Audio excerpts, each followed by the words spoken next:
Nigeria to spend 26.01 trillion naira in 2024. We take an in-depth look at this and more on Business Insight today. Welcome on board. I am Vivian Uguche, and it's so good to have you. So let's get this ball rolling with the day's top stories. We begin with a brief rundown. Now, global leaders convene in Abu Dhabi to address challenges faced by developing countries in securing investments. NAFDAC acknowledges the frequent rejection of Nigerian food exports abroad. Details of these stories and more after this short break.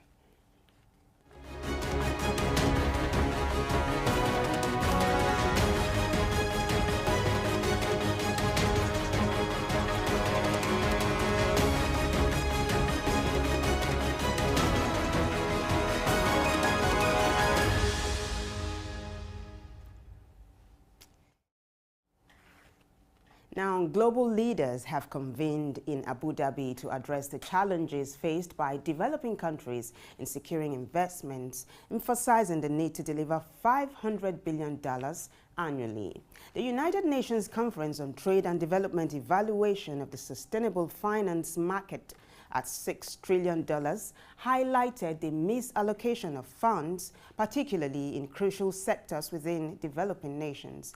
The leaders pointed out the importance of implementing the Sustainable Development Goals stimulus package and establishing fair carbon pricing alongside credible net zero plans for companies.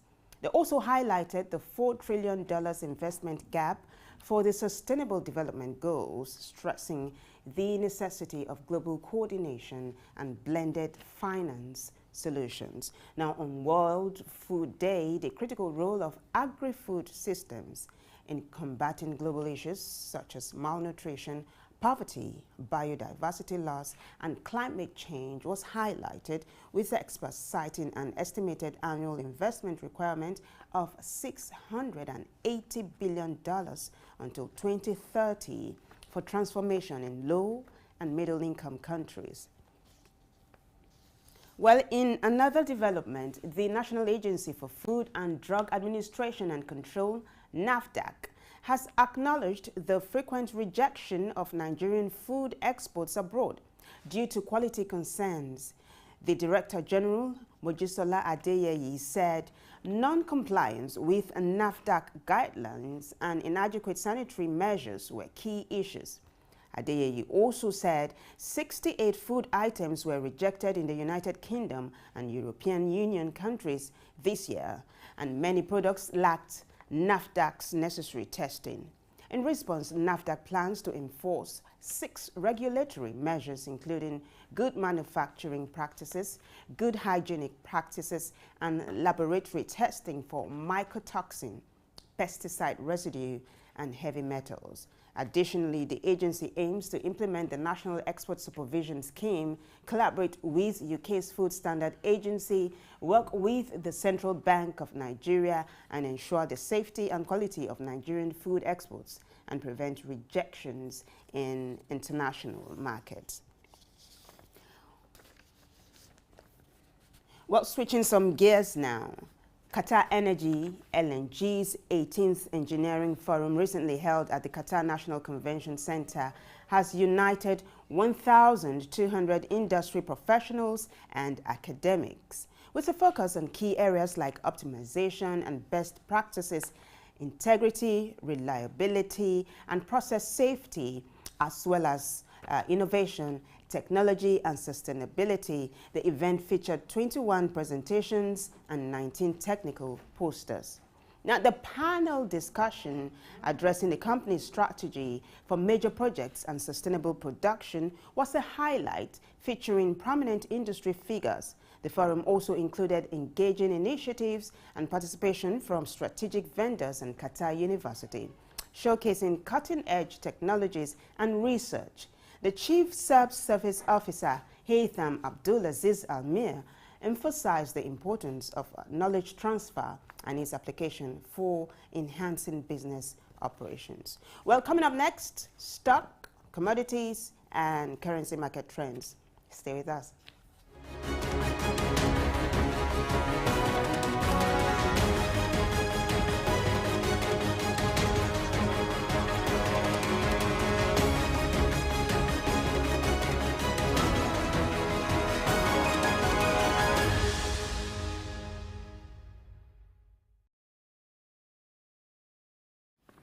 Now, at the close of Wednesday's trading session on the Nigerian Stock Exchange, NGX, a total of 397,560,768 shares were traded in 6,165 deals, corresponding to a market value of 4,699,318,833 naira and 25 kobo. This data reflects a 5% increase in volume, a 9% decrease in turnover, and an 8% decrease in the number of deals compared to Tuesday's NGX trading day. The current market capitalization of the Nigerian Stock Exchange stands at 37 trillion naira. In total, 119 equities listed on the Nigerian Exchange Group participated in trading. Now, there were 19 gainers, with Guinea Insurance leading the pack with a 9.09% share price increase, closing at 24 kobo per share. Etana, Unity Bank, and Jais Bank also recorded gains. On the losing side, Computer Warehouse Group experienced the highest decline with a 10% end-of-day price drop, closing at 8 naira and 35 kobo per share. RT Briscoe, Africa Prudential, and FTN Cocoa Processors also faced losses. Wema Bank had the highest trading volume, followed by Access Holdings, United Bank for Africa, and Fidelity Bank. And at the close of Wednesday's trading session on the Johannesburg Stock Exchange, JSE, a total of 225,630,015 shares were traded in 339,449 deals, corresponding to a market value of 15,099,072,726 South African rand and 90 cents. This data reflects a 6% decrease in volume, a 7% decrease in turnover, and a 2% increase in the number of deals compared to the previous JSE trading day. The current market capitalization of the Johannesburg Stock Exchange stands at 18.4 trillion South African rand. In total, 343 equities listed on the JSE participated in trading. Now, there were 123 gainers, with Foresight Holdings leading the pack with a 22.5% share price increase, closing at 49 cents per share. Cognition Holdings, Renagin, and Wesizwe Platinum also recorded gains. On the losing side, Labat Africa experienced the highest decline with a 22.22% end-of-day price drop, closing at 7 cents per share. Trustco Group Holdings and Sebata Holdings also faced losses. Now, First Hand had the highest trading volume with 23.7 million shares traded, followed by Grosse Point Properties, Redefined Properties, and Sibanye Steel Water. Well, in the commodities market, the current prices are as follows. Wheat is being traded at 580 US cents and 50 cents. Gold is valued at 1,946 US dollars and 23 cents. Silver is priced at 22 US dollars and 82 cents.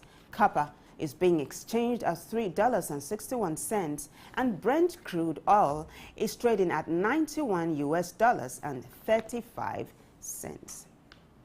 Well, we'll take a short break now, and when we return, Business Insight continues as we begin a series on sectorial budget allocation in Nigeria. Stay with us.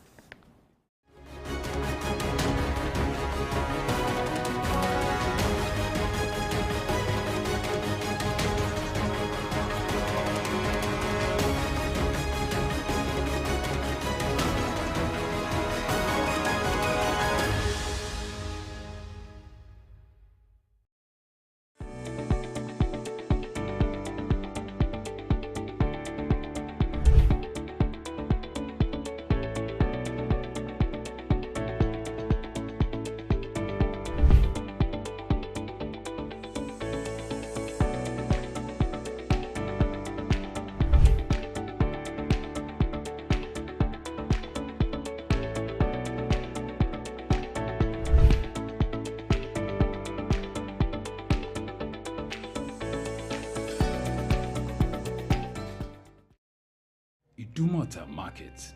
Eko Idumota, once a residential neighborhood, is home to Idumota Market located on Lagos Island. It is one of the oldest and arguably one of the largest markets in West Africa.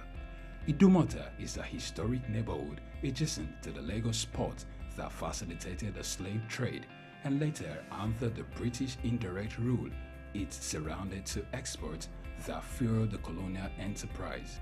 Idumota was also the location of an armed forces remembrance cenotaph called Soja Idumota, built as a monument to Nigerian soldiers who served with the West African Frontier Force. An Eyo Masquerade statue and a clock tower are also some monuments at Idumota. Idumota Market is so popular that large sales are recorded as early as 7 a.m. The market is made up of hundreds of locked-up shops occupying several multi-story buildings, with some measuring about 5 or more floors. In 2010, the Lagos State government demolished some illegal structures in order to improve vehicular and human movement in and around the markets. During weekdays, the neighborhood of Idumota is densely populated by shoppers, traders, and bus passengers. From the Carter Bridge ascending into Lagos Island, passengers can see the neighborhood before disembarking at their final destination. Idumota Market accommodates the substantial inflow of imported goods. The bulk of import from abroad are routed first through Idumota and then on to other markets through Nigeria and other West and Central African countries. The energy of private Idumota traders and wholesalers facilitate this activity, where millions of US dollars worth of wholesale is exchanged daily. Idumota Market, Souq Enlightenment.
Welcome back. Apologies for the loss of audio earlier on. So I was saying that Nigeria's budget minister, Atiku Bagudu, says the federal government plans to spend 26.01 trillion naira for the 2024 budget and will assume an oil price of $73.96 for its expenditure as an exchange rate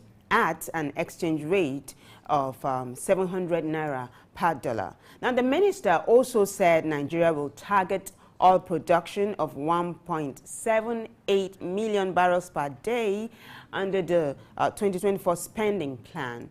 He added that the government will set aside 8.25 trillion naira for debt service and 7.78 trillion naira to cover salaries and pension for civil servants. Now, Mr. Bagudu said the economy is expected to grow at a rate of 3.76% in 2024, with inflation currently at a 20-year high of 27.72%, moderating to 21% in 2024. Now, for more perspective on this, Segun Shopinto joins us virtually. Segun is a principal partner, Woodridge and Scott Consulting.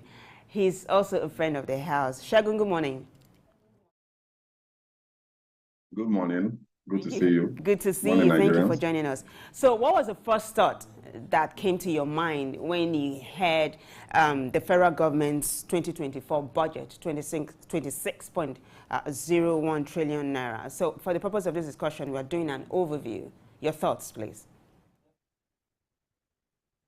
Well, the 26 trillion naira budget is, my first thought is, when you factor in where we are with inflation and where we have been with inflation over the last 2 years or thereabouts, is that this is not aggressive enough, is that we are under budgeting again.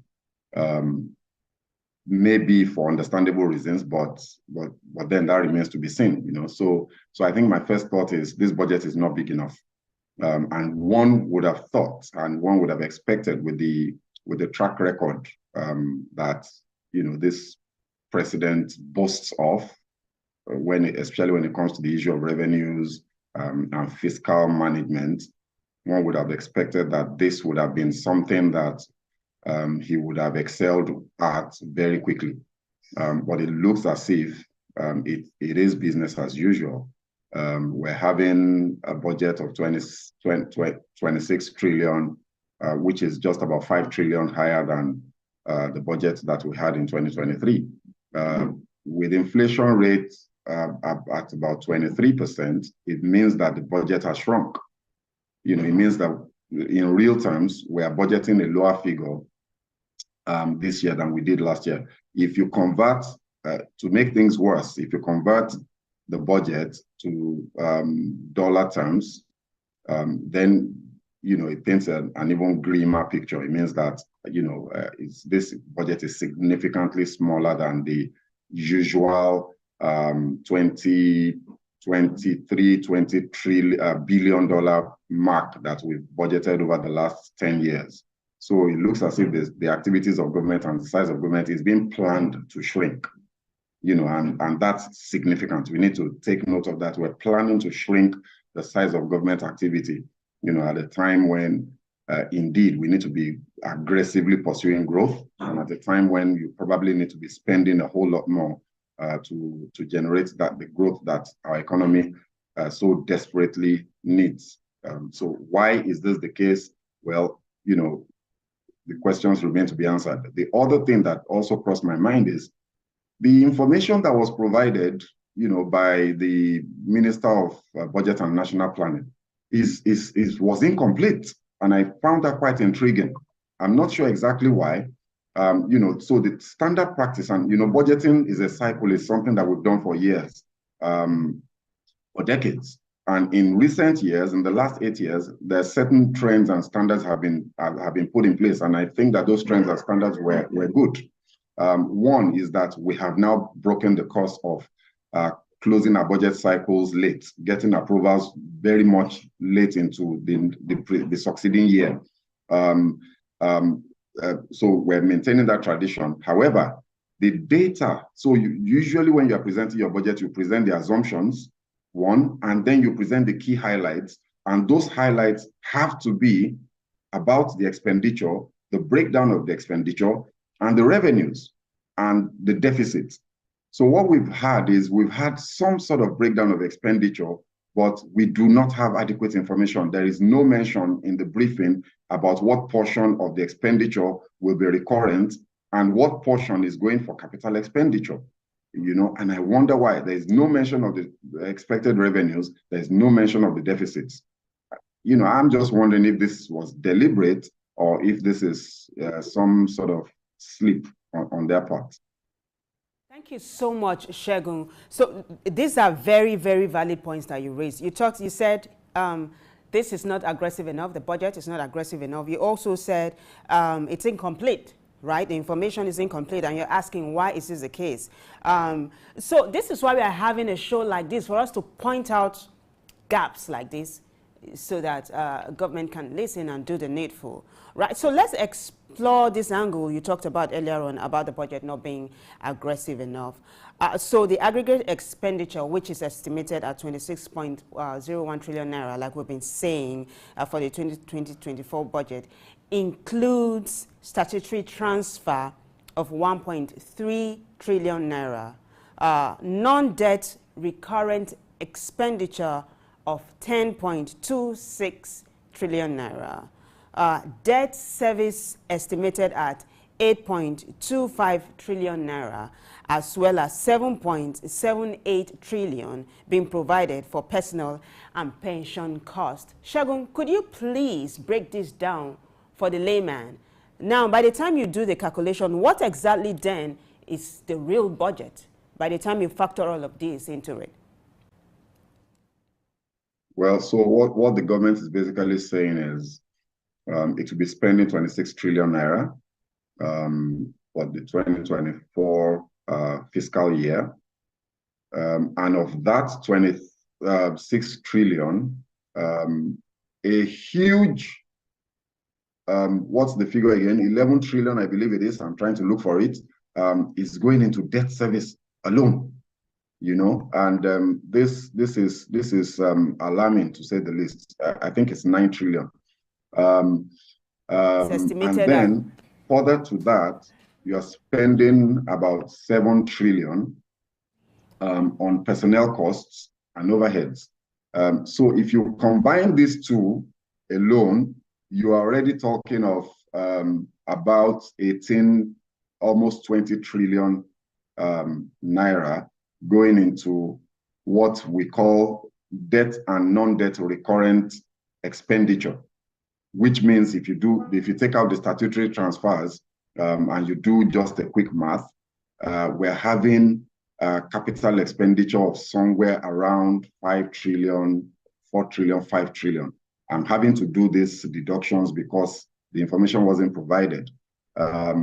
And that, unfortunately, in my view, is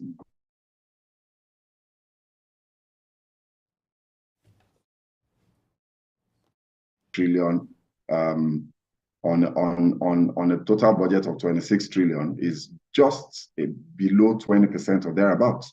That's just simply not good enough. So again, like I said before, we have a situation where we need to spend.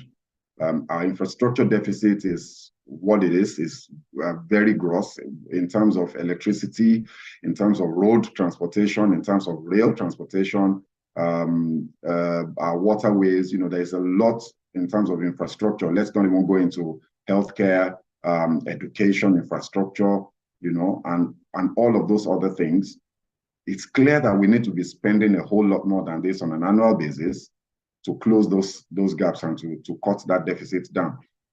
So there's a lot of work for the government to do. So in layman terms, it just simply means that the government needs to spend a whole lot more. The government is not planning to spend enough money on each Nigerian to get us out of the economic situation that we're in. So one would hope that either of two things will happen. either we would get a supplementary budget sometime during the year or several supplementary budgets to take care of additional things that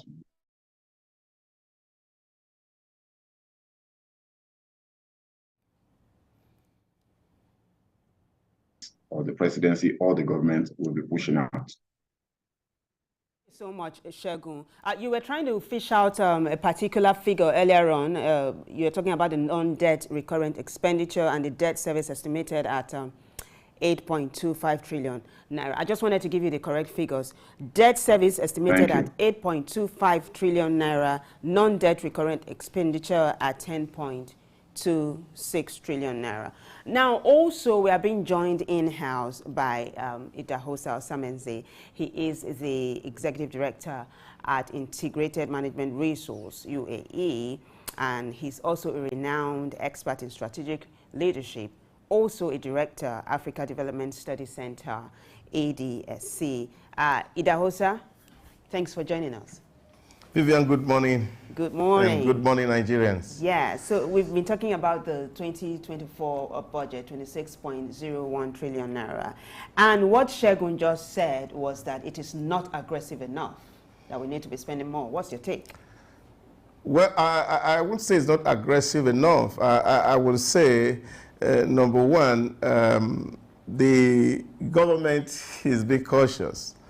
And here, the issue is really the problem of revenue to debt ratio as we speak. And the government, through all its conversations in swearing in, has emphasized that they don't want to do over-borrowing. And that will mean that, of course, you have to make do with what you have. So to a very large extent, this is a kind of a maintenance budget. You have to maintain the equilibrium as it is at the moment. You are able to fulfill your obligation to your creditors. Then, of course, those who are working, you are able to pay their salary. And I think this is what the budget is all about, in my own estimation.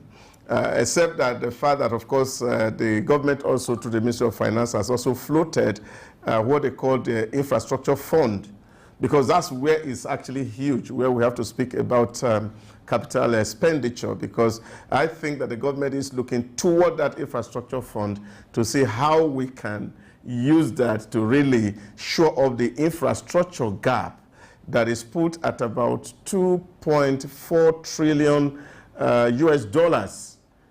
Is estimated from different rating organizations that Nigeria will need to spend annually between 80 billion US dollars to 150 billion US dollars, some say in 30 years, and for some people in 10 years, to be able to meet up with the gap of infrastructure, and that is massive. The entire budget of 2024 put together is just 34 billion. So it's not even up to what is estimated for a nation to spend in the next 10 years, for example, to be able to bridge that gap of infrastructure in the country. So, is it ambitious? No. But there are some certain ambitious projections within the budget that really need, those assumptions need to be queried. You are projecting a budget for 2024, and you are assuming that the price of a dollar is going to come down. Now, what are we doing to bring that price down? We have not seen real substance. For example, as we speak, on Monday when that information was coming out, the dollar at the A&I window was selling above 700. At the power market, it was 1,048 naira to a dollar. So I think that for people to have projected that figure at 700 naira to a dollar in 2024 is overambitious. Right. That's one. Number two, putting the revenue calculations on a projection that the country will be able to produce 1,700,000 barrels per day through 2024 is also ambitious.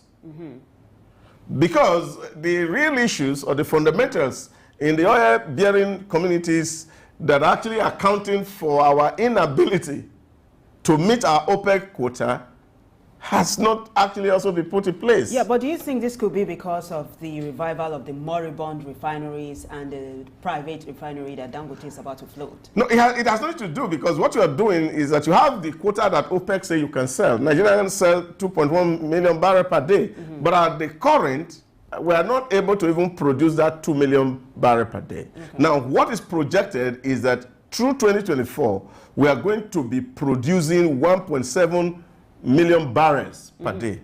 And the pricing is put at $73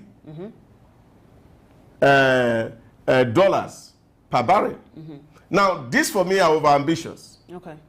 Because looking at the fundamentals in the market and the volatility in the oil market internationally, we can't say for certainty that we are going to be able to sell oil at that figure throughout 2024. Don't also forget that there's a whole lot of conversation that is going on non-renewable source of energy, and a whole matter of nations are making progress towards actually moving out of the use of crude and the rest of it. So I think we really need to be a little more conservative and moderate in terms of these estimates that have been provided. All right, let me take it back to Segun. I want you to react to some of the things the host has said. He said he wouldn't agree with you that the budget is not aggressive enough, but rather some of the sectors he mentioned. He talked about the production of 1.78 million barrels per day as being overambitious. He also talked about the peg for the exchange rate at 700 naira to $1 as being, how do you make that kind of assumption, right? So I want you to react to this. He also talks about Nigeria's debt profile, and he said the country was playing safe. He actually said cautious, that's the word he used, and he's trying to make do with what we have. He called it maintenance budget. What's your reaction to this? Well, yeah, I mean, I don't think he disagreed with me. He just said exactly what you just said, which is that it's a maintenance budget, you know. So it's like, and that's exactly what I said. I said it's business as usual. So the budget has just been, you know, cut based on the last budget, and we're just going on as we have always been going. And I'm saying that, you know, for the problems that we have today, that's nowhere near enough. It's not going to be enough. You know, this is a statistical fact. Now, in terms of the assumptions, I agree with him 100%. In fact, add to those assumptions the assumption of inflation at 21%. We're trending at 26.7 in the upper 26% right now. And, you know, food inflation as we speak today from the MBS is 30%. And it's been going upwards, you know. So apart from a slight decline September to August, it's been an upward trend in the last year. So how has the government arrived at a 21% inflation benchmark for its budget? So all of the assumptions that we have put in this budget, perhaps with the exception of the crude oil price, which they've put at 73%, which is significant. I won't say significant, but lower than current crude oil prices. And given all of the instability in the Middle East, the war in Ukraine with Russia and all of that, the likelihood, and from energy experts, is oil prices would trend higher than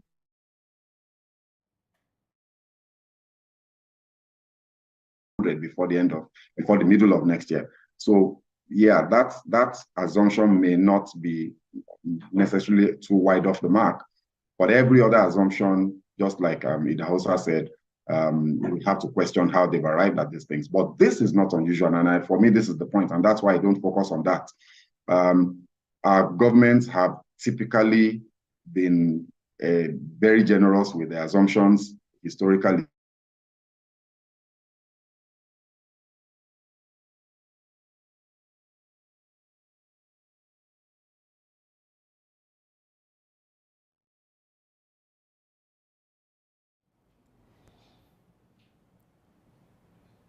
Well, we do apologize for that. You know, these things happen on live shows. You know, I'm going to let Segun wrap up his thoughts when he comes back, rather. But Idahosa, he was talking about some of these assumptions, some realistic, some not. But I want you to talk about the inflation rate in the proposed budget, which is pegged at 21% that he talked about. For the market woman on the street or in the market, or for the Nigerian on the street, what does it mean? What does this mean? Well, I think what it means is that they're telling us that prices of goods and commodities are likely to come down. Good. To use the layman's, and that's why, of course, I agree with Segun completely. If you are having food inflation at the moment, which is trailing at 30%, and then, of course, we're already almost 27% on the general inflation figure. So how did we arrive at these figures? Then, of course, there must be that there's a concrete plan on the ground, either number one, to show up production of food items. Then, of course, we are going to have a less reliance on imported items. And all these things seems to be very contradictory to the monetary policy that the CBN is currently championing. Don't forget that just last week we were told that the 43 items that were kept away from CBN funding, forest funding, had also been thrown into the market. So all of these are going to put pressure on the value of the naira, really, in the interim. So for me, 21% inflation rate is like somebody waking up from a dream and seeing that things are getting well and better. That sounds like a miracle, right? It would be a huge miracle. Yes. So let's talk about the social intervention scheme and the monies budgeted for that. I know this is one area that's been raising a lot of dust in the polity. I don't know, what are your thoughts here? I have a very different view from most people when it comes to the issue of social intervention. I had this conversation at the park unveiling on Monday with a member. That was a program organized by the National Assembly, House of Rep, the Committee on Public Accounts. And I was saying to them, you see, nobody throw money at poverty and will think he will conquer poverty. Say that again. There's nobody or no country that has thrown money at poverty and think that that money will be able to conquer poverty. It's not possible. And I think that is what we are doing with our social intervention. And I think we can be much more strategic in terms of these interventions. Government could actually channel this money into productive ventures. And when we're talking about this money, it's pegged at 25,000 naira for 15 million households. You see, the great question is this. Take, for example, a household of 4. 25,000 for how many months? 1 month? 2 months? When is the next tranche going to come? All of this conversation with me almost needs to have it. This is actually pulling us down and backward into poverty. What government need to do with these interventions is to see the government, the current government especially, during its campaign and in its manifestos, has said it's going to create hubs. My thinking is this money should be channeled into this hub. Take, for example, agricultural hubs. Today, Nigerians still import corn. Does that make That's strange. Not to talk about the almighty rice. And that was why the exportation of corn is banned. Something that should give us foreign exchange.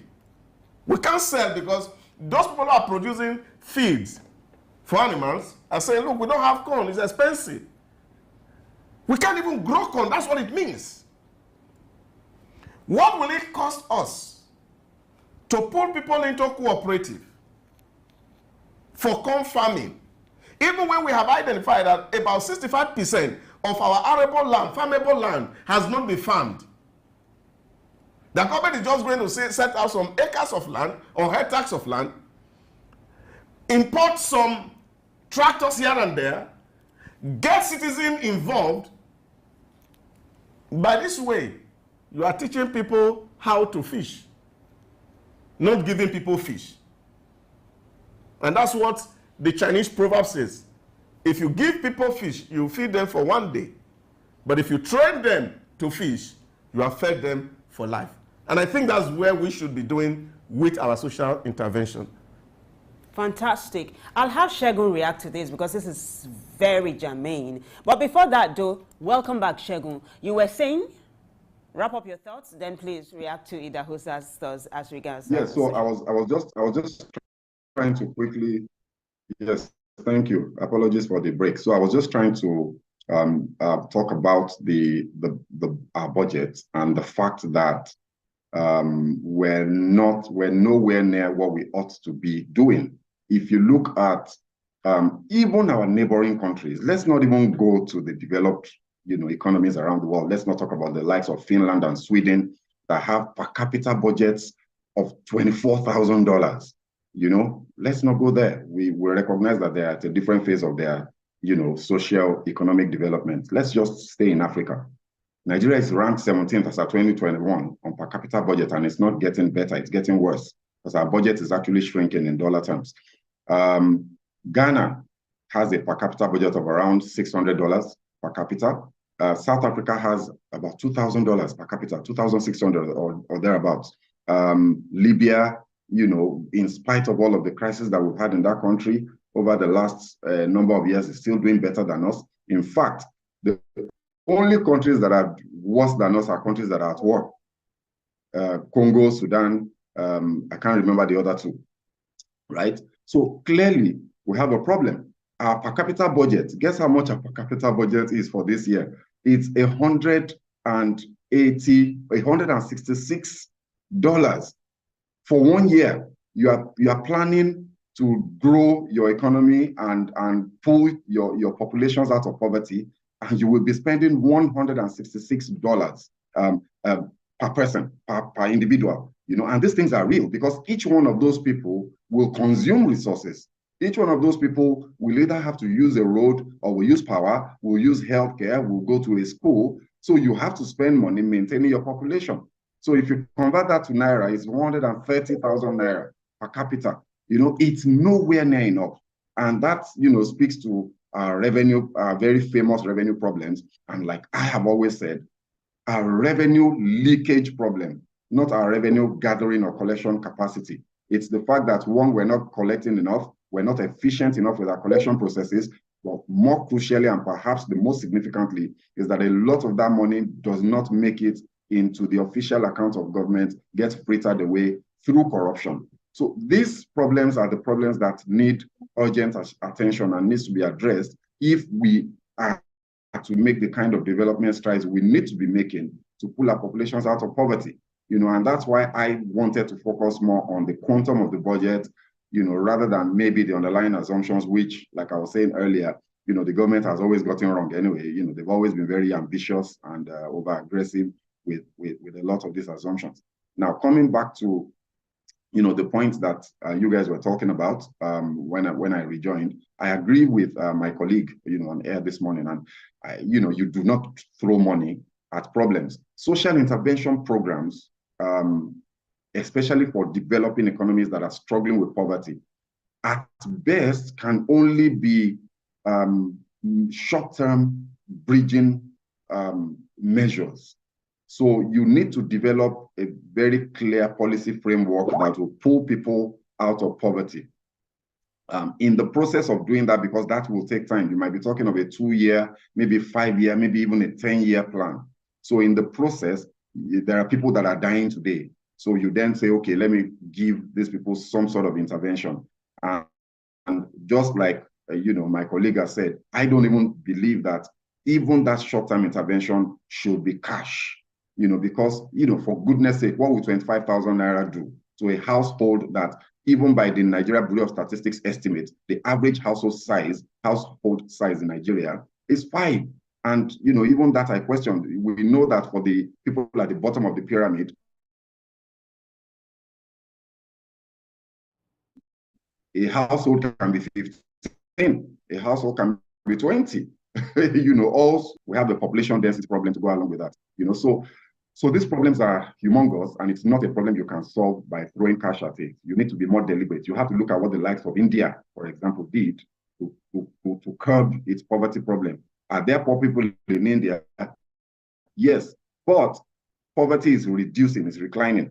They are pulling more people out of poverty than are entering poverty in India. What did they do? How did they do it? Yes, they have social intervention programs, but very crucially, they also had capacity development programs that were backed by development funding for business activities. This is how you create wealth. We are not supposed to be pursuing poverty eradication or poverty alleviation. We're supposed to be pursuing wealth creation. And if we do that, then maybe we can begin to move the needle in the direction that the needle needs to be moved. But this social intervention, 1 trillion naira over a 3-month period, in my opinion, is more or less money down the drain. It will not even scratch the surface of the problem. Fantastic submission. Such a good place for you to land. Wealth creation, not poverty alleviation, is what Nigeria should focus on right now. And it's time for us to let you, Segun, go. Be sure that we are going to come knocking on your door not too long from now, because we really love to have you on the show. Thank you so much for being a part of Business Insight today. Always a pleasure. Thanks for having me. Segun Shokpeto is a principal partner, Woodridge and Scott Consulting. Now, Idausa, as we wrap this up now, Segun said Nigeria should be focused on wealth creation, not poverty alleviation. Now, this is a series on sectorial budgeting vis-a-vis best international best practices that we're doing here. This is a proposal yet. This budget, 26.01 trillion naira, is a proposal made by the federal government, right? The National Assembly is yet to react. What would you like to see as we wrap this up? Well, of course, I know that certainly, like Segun has said, the figures are quite low. And I know that National Assembly will definitely have to push this figure up. That's certain. Because here, really, like I said in the earlier show, the members of the National Assembly have 3 basic functions. Mm-hmm. The first assignment is representation. Then, of course, they have law-making function and then an oversight function to ensure that the laws that are made or the Appropriation Act is followed to the letter. Now, but the key function is that of representation. And because they have to go back knocking on the door of the electorate every 4 years. For re-election. Yeah, for re-election. They must have something to tell the electorate that they have done in 4 years. And if that is not factored into the budget, it won't go right with them. So this is where budget padding comes in. Oh yes, that's the very popular phase of budget padding, because they also want to make provision for their constituencies such that by the time they are coming home, whether it's on recess or at the end of their tenure, they should be able to say, while I was in the National Assembly, I was able to attract federal presence to our constituency. So this is for the good of the people? It's actually for the good of the people they represent. In other words, budget padding is not necessarily a bad thing. It's not necessarily a bad thing, and I think it's the way, of course, the narrative around it is what makes it bad. What actually should happen, like I said to the Public Account Committee, is that that job should not be postmortem. And then you'll be shocked why that conversation was going on Monday, that they said the document they have to work with as the 10th Assembly is the audited report of the federal spending of 2019. So they say they are immersed in looking at things that happened 4 years ago. The 2020 audited report of Federation is not ready. 2021 is not ready. 2022 is not ready. And this is issue. How do you run a government like this? It's almost impossible. Now, budget is supposed to be a control mechanism. Mm-hmm. And what you do with the audit is to look at it. What happened? What lessons can we learn as we move forward?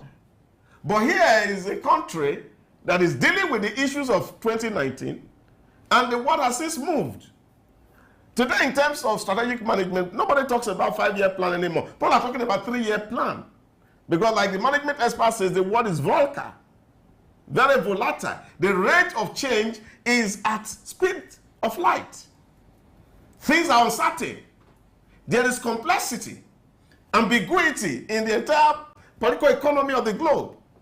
All of these will not have to wait for you as a nation. And so if we must be competitive, we must do things right. And that is what it is. So, and that's doing things right starts with our budget. And like I said to them in that committee, this idea of one-line budget or budgeting approach, or the one they talk about incremental budgetary approach, is not what Nigeria should adopt. We should be able to move away from that into project and performance budgeting, where we know that we're going to say we're doing budget this year, and this budget is going to focus on a project. And of course, we are told that, look, within the year, this is how much money we are going to gather or raise toward this project, and this is a milestone which we need to achieve in a year. Then it will be very easy for auditing to be done. Mm-hmm. So we know what exact work needs to be done, what project needs to be invested in, and how much money that is coming in. Like I've always said to people, you see, if you look at the budget as it is presented, 8 trillion plus for debt service, 7 trillion personnel and pension. Now, put that together, that's over 15 billion. Mm-hmm. Of the 26 trillion, what is left? 11 trillion. Yeah. Now, statutory transfer, you have 1.3. So you have just barely 10 trillion left for your budget. And this is a tragedy. So at the end of the day, if you ask me, what do I really expect to see government do in the next 1 year? Mm-hmm. I don't see much. Oh. I don't see much. Because that figure is a pittance. I was just looking and I said, just as I guessed, Ministry of Defense, for example, in the US, their 2024 budget is about $735 billion. That's just the Ministry of Defense. Yes, Ministry of Defense. And we're talking about a whole nation, 260 million people, 34 billion US dollar budget. And this budget is not something that we are all sure the revenue is going to come. And this is where, of course, Segun mentioned, because we have not really been given the details of how these workings are going to happen, where the revenue source is going to come from. Mm-hmm. Because definitely, of course, there's going to be some borrowing. Absolutely, which is what Segun fund the budget. Segun said earlier on that the information in the public right now is incomplete. That's what he said. He said, I mean, you've not split it into expenditure, revenue, and deficit. Yeah, so this is going to be an ongoing conversation right here at Souq News. Business Insights, Souq News, as we continue to dissect the nitty-gritty of Nigeria's 2024 budget. Idahosa, thank you so much. Always a pleasure to have you in the house. Vivian, my pleasure to be here. Yes. Idahosa Sameze, he is the Executive Director at Integrated Management Resource UAE. He's also a renowned expert in strategic leadership, also Director, Africa Development Studies Center, ADC. I have been your host, Vivian Oguche. I'll be here again, same time, same station, as we count down to the weekend. Until then, have yourself a fantastic day ahead. Bye for now.